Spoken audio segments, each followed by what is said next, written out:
അസ്സലാമു അലൈക്കും ഫ്രണ്ട്സ്. ഇന്നത്തെ വീഡിയോയിൽ ഞാൻ കുറച്ച് ഈവനിങ് മൊമെൻറ്റ്സാണ് ഷെയർ ചെയ്യുന്നത്. ഇത് ബർത്ത്ഡേ കേക്കിൻ്റെ അടിയിലിരിക്കുന്ന കാർഡ്ബോർഡാണ്. ഞാൻ വിചാരിച്ച് ഇതിലൊരു പെയിൻറ്റിങ് ചെയ്യാമെന്ന്. പെയിൻറ്റിങ്ങിൻ്റെ ഫൈനൽ ലുക്ക് കണ്ടിട്ട് ഇഷ്ടമായോ എന്ന് പറയണേ. പിന്നെ കഴിഞ്ഞ വീഡിയോയിൽ ഞാൻ പറഞ്ഞില്ലായിരുന്നോ ഇത്താടെ വീട്ടിൽ നിന്ന് കുറേ ചെടി തന്നെന്ന്. അതൊക്കെ ഞാൻ ഇന്ന് കാണിക്കുന്നുണ്ട്. ഇനി നമുക്ക് കഴിഞ്ഞ വീഡിയോയിൽ വരെ പറഞ്ഞു വെച്ചിരുന്ന മൂസാ നബിയുടെ ചരിത്രത്തിൻ്റെ ബാക്കി കേൾക്കാം. ഫിർഔൻ്റെ കൊട്ടാരത്തിലെത്തിയ മൂസാ നബിയും സഹോദരനും യാക്കൂബ് നബിയുടെ പിൻഗാമികളായ ജനങ്ങളെ മോചിപ്പിക്കാൻ പറയുകയും തൻ്റെ അടിമകളായ ജനങ്ങളെ എന്തിനാണ് മോചിപ്പിക്കുന്നതെന്ന് ഫിർഔൻ ചോദിച്ചപ്പോൾ മൂസാ നബി പറഞ്ഞു, അവർ അള്ളാഹുവിൻ്റെ അടിമകളാണ്, ഫിർഔൻ്റെ അടിമകളല്ല എന്ന് പറഞ്ഞു. ഇത് കേട്ട് ഫിർഔൻ ഒരുപാട് ദേഷ്യമായി. ഇതുവരെയായിരുന്നു കഴിഞ്ഞ വീഡിയോയിൽ പറഞ്ഞത്. തങ്ങൾ അള്ളാഹുവിൻ്റെ ദൂതനാണെന്ന് മൂസാ നബി ഫിർഔനോട് പറഞ്ഞു. ഫിർഔൻ അതിന് തെളിവ് ചോദിക്കുകയും ചെയ്തു. അപ്പോൾ മൂസാ നബി കയ്യിലുണ്ടായിരുന്ന വടി താഴെയിട്ടു. അപ്പോൾ അതൊരു പാമ്പായി മാറുകയും ഫിർഔൻ അത് കണ്ട് പേടിക്കുകയും ചെയ്തു. പക്ഷേ ഫിർഔൻ പേടി പുറത്തു കാണിക്കാതെ ഇത് ജാലവിദ്യയാണെന്നും ഇവിടെയുള്ള ജാലവിദ്യക്കാർക്ക് ഇത് എളുപ്പത്തിൽ ചെയ്യാൻ കഴിയുമെന്ന് പറഞ്ഞ് മൂസാ നബിയെയും സഹോദരനെയും ജയിലിൽ അടയ്ക്കുകയും ചെയ്തു.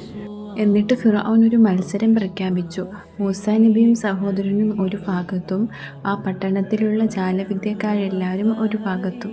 മൂസാ നബിയെ തോൽപ്പിക്കുന്ന ജാലവിദ്യക്കാരന് ഒരുപാട് പ്രതിഫലം കൊടുക്കാമെന്നും പ്രഖ്യാപിച്ചു.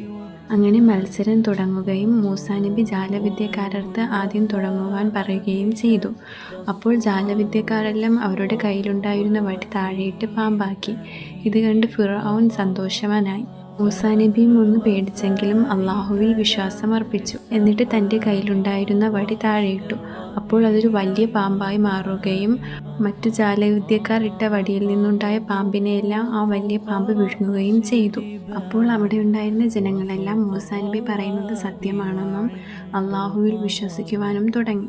ഇത് കണ്ട് ഫിർഔൻ ഒരുപാട് ദേഷ്യമാവുകയും ഭടന്മാരോട് പ്രവാചകനെ പിൻപറ്റുന്നവരെ എല്ലാം കൊല്ലാനും ഉപദ്രവിക്കാനും ഉത്തരവിടുകയും ചെയ്തു.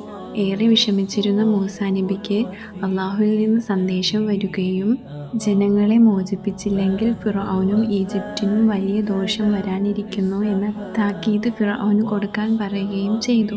ഈ താക്കീതൊന്നും ഫിർഔൻ ചെവി കൊണ്ടില്ല. അങ്ങനെ അള്ളാഹു ഈജിപ്തിൽ കൊടിയ വരൾച്ച കൊടുത്തു. അവിടുത്തെ ജനങ്ങളെല്ലാം ഒരുപാട് കഷ്ടപ്പെട്ടു. എന്നിട്ടും ഫിർഔൻ ഒന്നിനും തയ്യാറായില്ല. പിന്നീട് അള്ളാഹു അവിടെ വലിയ വെള്ളപ്പൊക്കം കൊണ്ട് പരീക്ഷിച്ചു.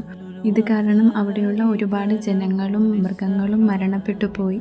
അപ്പോൾ അവിടുത്തെ മന്ത്രിമാരെല്ലാവരും കൂടി മൂസാ നബിയെ കാണാൻ വരികയും ഞങ്ങൾ അള്ളാഹുവിൽ വിശ്വസിക്കുന്നു എന്നും അള്ളാഹുവിനോട് ഈ പരീക്ഷണങ്ങളെല്ലാം നിർത്തുവാൻ മൂസാ നബിയോട് പറയുകയും യാക്കൂബ് നബിയുടെ പിൻഗാമികളിൽപ്പെട്ട ജനങ്ങളെ മോചിപ്പിക്കാമെന്ന് വാക്ക് കൊടുക്കുകയും ചെയ്തു.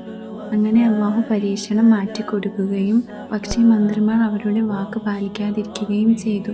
ഇങ്ങനെ ഒരുപാട് പരീക്ഷണങ്ങൾ അള്ളാഹു അവർക്ക് കൊടുക്കുകയും മന്ത്രിമാർ ഓരോ പ്രാവശ്യവും വന്ന് അള്ളാഹുവിൽ വിശ്വസിക്കാമെന്നും അവിടുത്തെ ജനങ്ങളെ മോചിപ്പിക്കാമെന്ന് വാക്കുകൊടുത്ത് പറ്റിക്കുകയും ചെയ്തുകൊണ്ടിരുന്നു.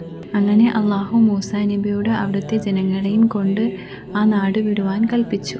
അങ്ങനെ അവിടുത്തെ ജനങ്ങൾ വസ്ത്രങ്ങളും എല്ലാം എടുത്ത് മൂസാ നബിയുടെ കൂടെ പുറപ്പെട്ടു. ഇതറിഞ്ഞ ഫിർഔൻ ഭടന്മാരെയും കൊണ്ട് അവരെ പിറകെ പോവാൻ തീരുമാനിച്ചു. അങ്ങനെ ഫിർഔനും ഭടന്മാരും മൂസാ നബിയുടെയും ജനങ്ങളുടെയും പിറകിലെത്തി. പക്ഷേ മൂസാ നബിയുടെയും ജനങ്ങളുടെയും മുമ്പിൽ ചെങ്കടലായിരുന്നു.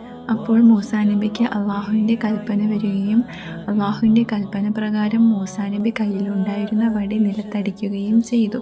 അപ്പോൾ ആ ചെങ്കടൽ രണ്ടായി പിളരുകയും മൂസാ നബിക്കും ജനങ്ങൾക്കും പോകാനുള്ള വഴി തെളിയുകയും ചെയ്തു. അങ്ങനെ മൂസാ നബിയും ജനങ്ങളും അതുവഴി അപ്പുറത്തെത്തി. അപ്പോൾ ഫിർഔൻ ഭടന്മാരോട് പറഞ്ഞു, ഇത് തൻ്റെ ശക്തി കൊണ്ട് പിളർന്നതാണ്, നമുക്ക് മൂസാ നബിയെ ഇതിലൂടെ പോയി പിടിക്കാമെന്ന്. അങ്ങനെ ഫിർഔനും ഭടന്മാരും അതിലേക്കൂടി പോയപ്പോൾ ചെങ്കടൽ അടയുകയും ഫിർഔന് മനസ്സിലാവുകയും ചെയ്തു താനിപ്പോൾ മരിക്കുമെന്ന്. ഫിർഔൻ അള്ളാഹുവിൽ വിശ്വാസമുണ്ടെന്ന് പറയുന്നതിന് മുമ്പ് തന്നെ അള്ളാഹു ഫിർഔൻ്റെ റൂഹ് എടുക്കുകയും ചെയ്തു. അങ്ങനെ ഫിർഔൻ്റെ ശരീരം കടൽ തീരത്ത് അടിയുകയും ചെയ്തു. അപ്പോൾ അവിടെയുള്ള ജനങ്ങൾക്കെല്ലാം മനസ്സിലായി തങ്ങൾ ഇത്രയും നാൾ ആരാധിച്ചു കൊണ്ടിരുന്നത് തങ്ങളെപ്പോലെയുള്ള ഒരു ശക്തിയും ഇല്ലാത്ത മനുഷ്യനെ ആയിരുന്നു എന്ന്. അങ്ങനെ മൂസാ നബിയും ജനങ്ങളും കൻആനിലേക്ക് യാത്ര തിരിച്ചു. ഒരുപാട് മരുഭൂമികൾ താണ്ടിയായിരുന്നു അവിടെ എത്തേണ്ടത്. അങ്ങനെ അവർ യാത്ര തുടർന്നു കൊണ്ടിരുന്നു.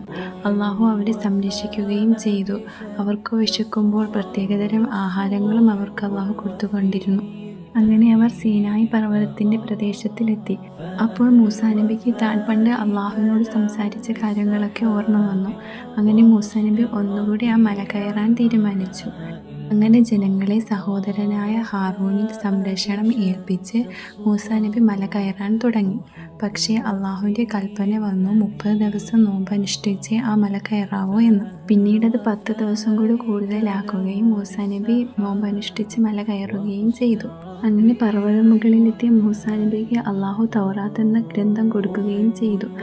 അങ്ങനെ സഹോദരനെ ഏൽപ്പിച്ചു പോയ ജനങ്ങൾ മൂസാ നബിയെ കാണാതെ പരിഭ്രാന്തരാവുകയും മൂസാ നബി ഇനി വരില്ലെന്ന് പറയുകയും ചെയ്തു.